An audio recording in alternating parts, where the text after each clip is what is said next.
Alright guys, hello. I just did my review for the Last House on the Left remake. I'm now going to be doing my review for the Last House on the Left original.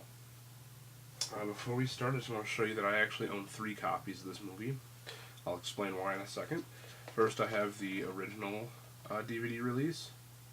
I kept this because it has the commentary with Wes Craven and Sean Cunningham, which is not on the new one, which I also have the new one.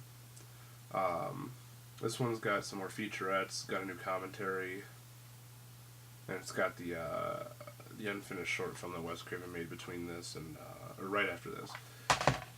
And then I have this, which a lot of people probably have never seen before. This is a German release.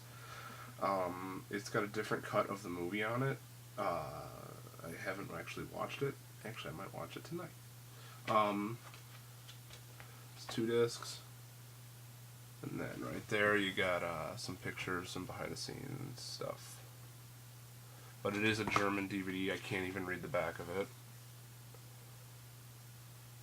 So, but I bought it a long time ago at a convention. I think the guy lied to me though, because I think the cut of the movie is actually the cut on the American version, but whatever. Okay, my review on the original Last House on the Left. I saw the movie when I became a fan of Wes Craven, which was, I saw Scream. That was really the first horror movie that I saw, because before that I kept saying I hated horror movies. I never wanted to watch them. Then I saw that, and that movie really made me want to watch horror movies. Found out it was directed by Wes Craven. Went out there and saw everything he made, including his first film, which I had originally bought on VHS, and I think I might still have the VHS somewhere. I may have sold that years ago. But it was the exact same cover actually as this, but the DVD hadn't come out. So I watched the movie and I was bored out of my mind with it because, let's face it kind of is a boring movie unless you're really super familiar with the 60s and 70s. It's a boring movie. So I chose to sell it, and then when the DVD came out, I wanted to see it because, 1, it was, a more uncut version. 2, I had a commentary with Wes Craven and Sean Cunningham, and I wanted to see that.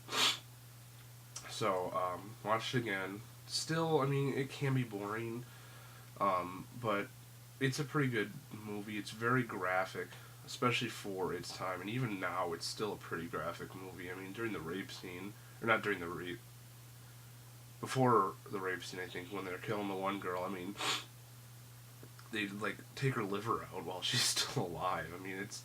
It's a pretty gruesome movie, and one of the characters bites another guy's dick off. It's a pretty graphic movie, so it has that. I think that, I'm sorry, I have a cold. I think that as I was watching the remake, I noticed that they didn't have any comic relief, which the original one had a lot of, with the fucking bumbling sheriff and all this other crap going on. It's not needed, and that should have never been put in the movie. It's absolutely ridiculous. It's not needed, and who the fuck cares about what the sheriff's doing? So overall, I think it's a pretty decent movie. You have to be prepared. I said this in the other review. You have to be prepared to watch that movie because that movie is very graphic. It's very disturbing, but it's still an entertaining movie to watch. I would check it out. But again, if you're not ready for that kind of a movie, I would steer clear of it. But other than that, it's a good movie and you should check it out. You should check out the remake and check out my other video for the remake review.